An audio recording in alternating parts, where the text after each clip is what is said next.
Hi everyone, I am Berit from Huma Schools. This year I will be the presenter in our video about arts in Konya. First of all, I'd like to tell you something about art history. Art history is the study of art from across the world, and from the ancient to the present day, and it covers virtually every aspect of human history and experience. This is because it looks at works of art not just as objects, but as a way of understanding the world and the societies in which they were created. Art history provides a means by which we can understand our human past and its relationship to our present, because the act of making art is one of humanity's most ubiquitous ways. Turkish art, which entered the process of westernization in the last period of the Ottoman state, continued its westernization process in the first period of the Republic. Turkish art has manifested itself with westernization movements since the second half of 18th century, while transformation took place with various group movements between 1914 and 1950. Later, the individualization has remained in the forefront and the search for style has developed until today.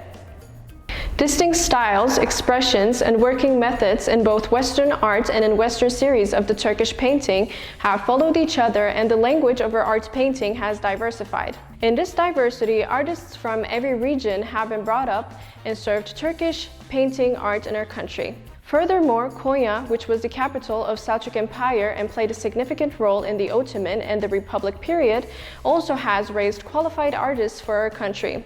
In this video, we examine some of the prominent art workshops and artworks in Konya.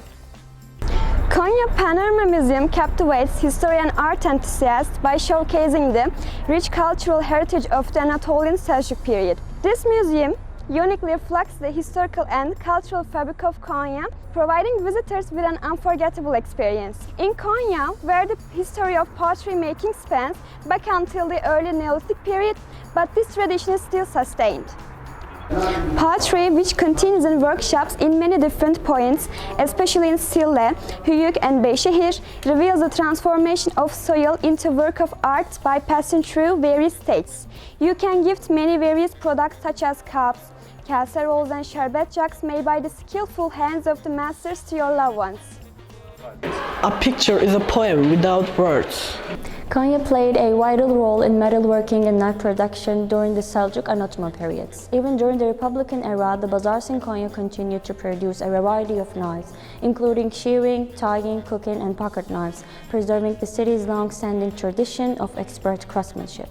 The first knives were made from stone during the Paleolithic period, and in the Bronze Age, the knives began to be crafted from bronze. And over time, the production of cutting and piercing weapons, such as swords and daggers, emerged. The tips of the household knives commonly used in Konya are not sharp. These knives are used for tasks such as slaughtering sheep, after which they are washed and reused at home. In addition to household knives, other items such as slaughterhouse knives, butcher knives, carpet scissors, and carpet weaving combs are also produced. Art is the stored honey of the human soul. The Ince Minare Madrasa, a prime example of Selçuk architecture, was transformed into the Museum of Stone and Wood Arts and open to visitors. Built between 1258 and 1279 by Vizier Sahib Atafahrettin Ali during the reign of Selçuk Sultan İzzettin Keykubat II, its architect was Keluk B. Abdullah. The museum first opened in 1956 to continue to showcase stone and wooden works from the Beylik, Selçuk and Ottoman periods. Among the artifacts on display are inscriptions in stone and marble carved using the technique of relief from the Selçuk and Karamanoğlu eras. Additionally, high-relief carvings from Konya Castle, intricately carved door and window panels with geometric and floral designs, wooden ceiling rosettes, as well as marble tombstones and chests are featured. Notably, the museum exhibits some of the finest examples of the double-headed eagle and winged angel figures, symbols of the Selçuks, whose capital was Konya. Sille stands out with its rich history, distinctive architecture, and vibrant traditions, as well as its spectacular handicrafts. The craftsmanship in Sille is exemplified by luxurious garments, world-renowned rugs and carpets, jug factories, intricate stonework, and chandlers, all showcasing the area's artistic wealth. Currently, Sille is undergoing a process of identification and exhibition, with significant efforts from Selçuklu municipality to preserve and promote its handicrafts. The Metin Town Factory, a collaborative project between the Konya Metropolitan Municipality and the Çakıl Foundation, serves as a unique venue for nurturing artisans and perpetuating the arts of stonework. Additionally, summer courses in Turkish Islamic arts and handicrafts, along with rug and carpet factories and artisan shop in the center of Sille, are all organized by the Selçuklu Municipality, making a substantial contribution to the preservation of these traditional crafts. Art is not a thing, it is a way. Spoon making was highly regarded in Konya during both Selçuk and Ottoman eras. In fact, throughout the Ottoman period, Konya spoons were in constant demand, not only in neighboring regions, but also in countries like Syria, Egypt, Tunisia and Algeria. Spoon crafting takes place in small workshops or rooms. The tools used include saws, adzes, planes, rasps, sandpaper carving, knife scrapers and files. Spoons are typically made from the nut-free sections of the chosen trees, and these pieces are cut roughly 35 cm in length. After being split and roughly shaped, the spoon is refined using tools like the jack plane. The spoon's handle is carefully aligned with the bowl, and the entire piece is smoothed with a rasp and sandpaper before being polished. Once the spoon is fully shaped and sanded, a varnish known as ruan is applied. This clear varnish is made by boiling linseed oil with pine resin until it reaches the desired consistency. After cooling, the mixture is layered onto the spoons. If the spoon is to be decorated, a primer is first applied, followed by varnish after it dries. You use a glass mirror to see your face. You use works of art to see your soul. Marbling in Konya, also known as Ebru, is a traditional Turkish art form with a rich history. Konya, with its historical depth and cultural heritage, has been a significant center for this art form. This technique involves fluting pigments on water and then transferring them onto paper to create unique and vibrant patterns. Ebru artists in Konya often use traditional methods passed down through generations, blending intricate design with the region's cultural motifs. The art form is celebrated for its fluidity and the way it reflects the natural beauty and spirit of the region. In recent years, Konya has hosted various workshops and exhibitions dedicated to Ebru, showcasing both contemporary and traditional interpretation of this beautiful art form. Art is the only way to do something well. Art is a harmonic parallel with nature. Konya has a long history of rug weaving, with fragments dating back to the 13th century Selçuk period being found in the city mosques. Konya rugs are known for their bold geometric patterns, featuring central medallions or interconnected medallions, often surrounded by intricate borders. Traditional motifs include stylized flowers, stars, and other geometric shapes. Earthy tones, especially rust reds and yellows, are favored in Konya rugs, with less blue compared to other Anatolian regions. Traditionally, Konya rugs are made with a looser weave using fleecy wool. While Konya was once a center for rug weaving, the tradition has declined in popularity in recent times. There are still some rug weaving centers in the surrounding areas, but it's not as widespread as it once was. Overall, Konya rugs represent a rich cultural heritage and showcase the exceptional craftsmanship of the region. Art speaks when words fail. It brings joy and meaning to our lives. Konya is an important cultural and artistic center in Turkey. The city was a major center of science and art during the Selçuk and Ottoman periods. And it also has a significant place in the field of bookbinding art.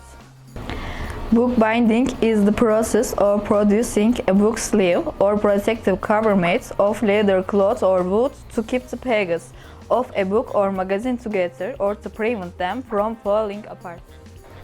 We are dealing with a lot of children and students over here, and we believe that every child is an artist actually, but the problem is how to remain an artist when he grows up.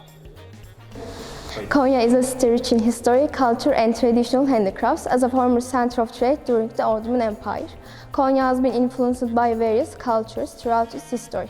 One of the traditional crafts that Konya is known for is the art of making and painting horse-drawn carriages.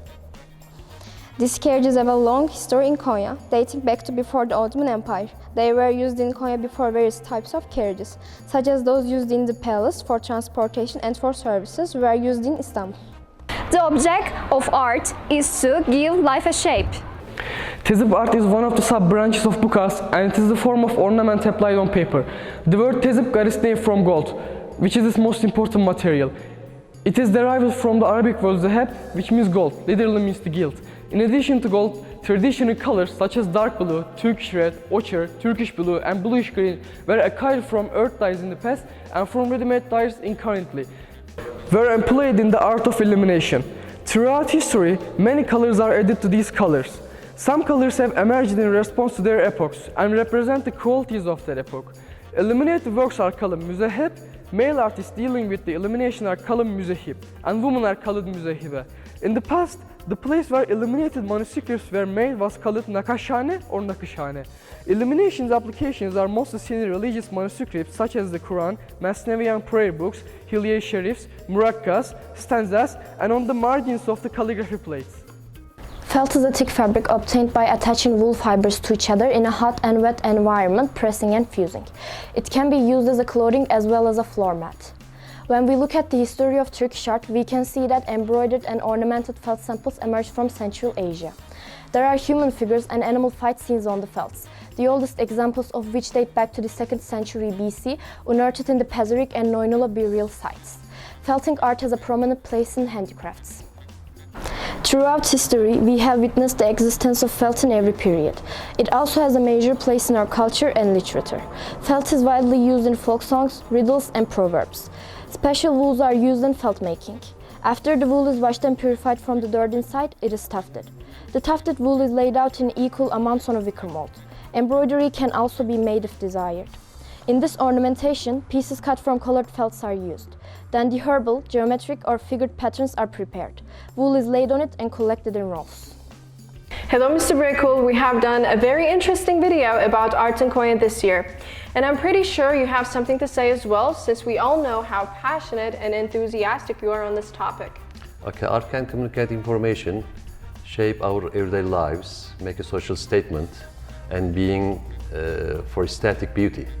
You're absolutely right, and I think people in Konya are so lucky for this aspect. Thank you very much. You're welcome. It's a good work.